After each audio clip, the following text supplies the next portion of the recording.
Naima auto सोमा त खास त अब गाडी हेर्नै आएको हो। त्यसमा पनि नयाँ टेक्नोलोजी कुनमा के छ कस्तो छ भनेर नै यहाँ भिजिट आएको। अब अहिले पछिल्लो ट्याक्सले जुन पहिले मोटर सिस्टम थियो, अहिले जुन CIP सिस्टमले गर्दाखेरि अलिक 4x4 इलेक्ट्रिक भेहिकलहरूको कुन आएको छ र त्यो अलिकति इन्ट्रेस्ट राखेको, किनभने अफरोडमा अलि बढी हिँड्न पर्ने त्यस्तो खालको छ। अब हाइब्रिडहरू पनि आएको छ, त्यो पनि फर्स्ट टाइम नेपालमा आएको भएर हेर्नै परिहाल्यो। सँगै फ्यामिली कार पनि अलिकति बच्चालाई पनि हेरौँ भनेर आएको हो। टेक्नो फ्रेन्डली त अभियसली सबैले त्यो प्राइस कम्पेरिजनमा यदि मोर टेक्निकल्ली छ भने त्यो सबैलाई मनपर्छ जहाँसम्म लाग्छ अहिले, होइन जहिले पनि होइन। तर म आफै पनि त त्यो त चाहन्छ नै, कसले मैले मात्र होइन सबैले चाहन्छ जहाँसम्म। नेपालमा अहिले जति पनि गाडीहरू आएको छ एकदम मोर एडभान्स टेक्नोलोजीका साथ आएको देखिन्छ। तर एउटा प्रब्लम चाहिँ पछि आफ्टर सर्भिसमा ती टेक्निकल सपोर्टिङका लागि म्यान पावर नहुँदा अलिक डर पनि छ होइन। त्यो भोलि कसरी आउँछ भन्ने एउटा खालको भित्र डर पनि भएकै छ। अब हामी बिजनेस गर्ने हिसाबले हेर्दाखेरि ब्याङ्किङ फाइनेन्सलाई त्यो हामीले प्रायोरिटी दिनै पर्यो होइन। दोस्रो, अब आफ्टर सेल सर्भिस भएन भने त गाडीको अर्थै भएन होइन। किनभने गाडी किनेर टोक्रो लगाएर मात्र के गर्ने, बिग्रिहाल्यो भने त त्यतै काम लाग्दैन। त्यस कारणले मोस्ट इम्पोर्टेन्ट चाहिँ सर्भिसको कुरा हुन्छ नै होइन। अब गाडी हामी इलेक्ट्रिकमा जाँदैछौँ भने ब्याट्री रेन्जको कुरा, किलोमिटर रेन्जको कुरालाई पनि फोकसै हुन्छ। अहिलेलाई ब्रान्डको यही भन्ने कुरा चाहिँ अझै पनि नयाँ सबै चाइनिज कम्पनीहरू आइरहेका र पुरानो हामीसँग टाटा महिन्द्राहरूका पनि गाडी आइरहेको छ। तर उहाँहरूको पनि अलमोस्ट टेक्नोलोजी चाइनिजै भएको हुनाले ठ्याक्कै यही ब्रान्ड स्टेबल हो त भन्ने प्रश्न चाहिँ अझै पनि क्वेसन छ। तर पनि अब BYD भनौँ, MG भनौँ या टाटा महिन्द्राहरू चाहिँ अलिकति चलेको पछिल्लो समय लिप मोटरले पनि राम्रै फोकस गरेको देखिन्छ। अरू धेरै नयाँ आउँदैछ, उहाँहरूको बारेमा पछि थाहा हुँदै जाला।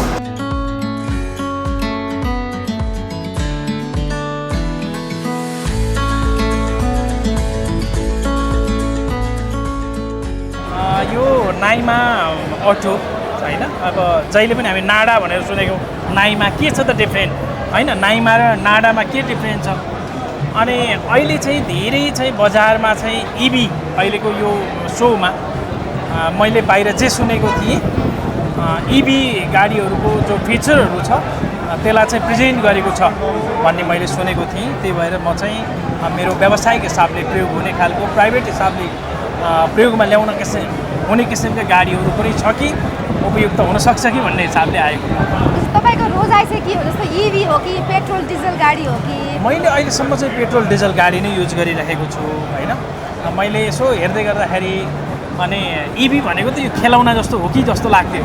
अनि बिचमा अलिअलि घटनाहरू पनि भए, अनि त्यो कुराहरूले नेगेटिभ कुराहरूले टच हुन्थ्यो। तर अहिले मलाई चाहिँ, मैले आफू पर्सनल्ली भन्दाखेरि मैले चाहिँ EV नलिएर चाहिँ गल्ती गरिरहेको छु कि मैले चाहिँ मेरो बिजनेसमा अथवा अगर चाहिँ मैले मेरो आफ्नो कारोबार सञ्चालन गर्दै गर्दाखेरिको जुन कस्ट हुन्छ त्यसलाई चाहिँ म EV भेहिकल प्रयोगबाट अलिकति मिनिमाइज गर्न सक्छु कि भन्ने बुझाइ हो।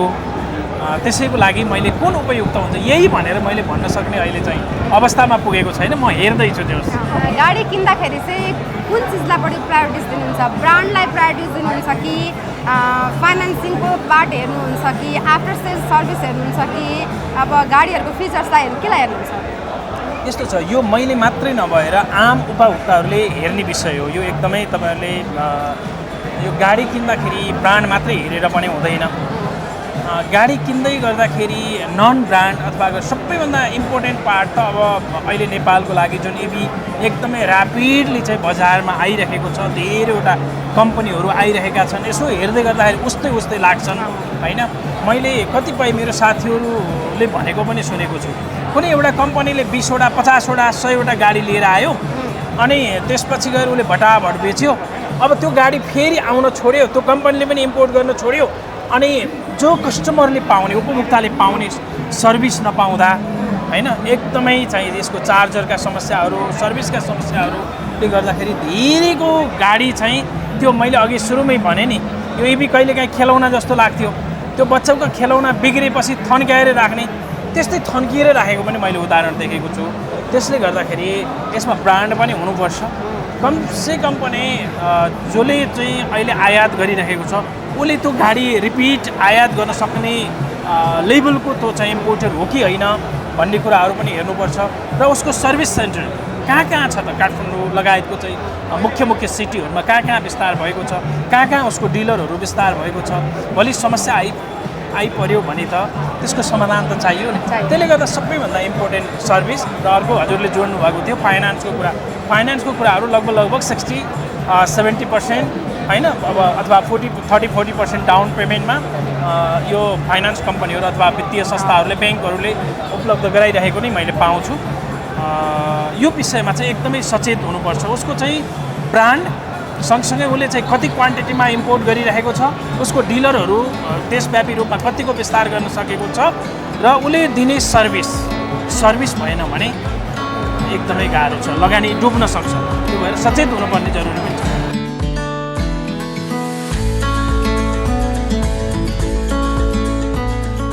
हजुर गाडी हेर्न आउनुभएको हजुर कस्तो गाडी यहाँको चिन्नुपर्छ अहिले मैले त इभीकै विभिन्न भेरिएन्टहरू हेरिरहेको छु हजुर अब अलिक सुविधा कस्तो छ रेन्ज मेन त अब अहिले नेपालको लागि छ नि चार्जहरू अझै राम्रोसँग सबै ठाउँमा नभएको हुनाले अनि त्यस कारणले अलिकति बढी रेन्ज भएको नेपालीको आफ्नो पर्चेसिङ क्यापासिटी अनुसार 50 एराउन्डमा चाहिँ त्यसको भेरिएन्टमा कुन चाहिँ राम्रो छ जस्तो यहाँको रोजाइमा चाहिँ के भन्छ जस्तो ब्रान्ड हेर्नुहुन्छ कि गाडीको फाइनेन्सिङ पार्ट हेर्नुहुन्छ कि आफ्टर सेल सर्भिस हेर्नुहुन्छ कि कुन पार्टलाई बढी दुई तिनवटा कुरा महत्त्वपूर्ण हुन्छ अहिले त अब हामीले पहिलो कुरा रेन्ज हेरेका छौँ दोस्रो कुरा प्राइसहरू आफ्नो एफोर्डेबल प्राइसहरू तेस्रो कुरा चाहिँ सर्भिसिङहरू कस्तो छ अब हामी आउट अफ भ्याली जाँदाखेरि ठाउँ सर्भिसहरू कस्तो पाउँछौँ होइन अनि त्यसरी अब नेपालको अफरोड भएको हुनाले ग्राउन्ड क्लियरेन्सका कुराहरू पनि आउँछ होइन फिचर्सहरू नयाँ फिचर्सहरू आइरहेको छ फिचर्समा पनि मान्छेको विश्वासकै हो त्यस्तै कुराहरू छ जस्तो ब्याङ्क फाइनेन्सिङको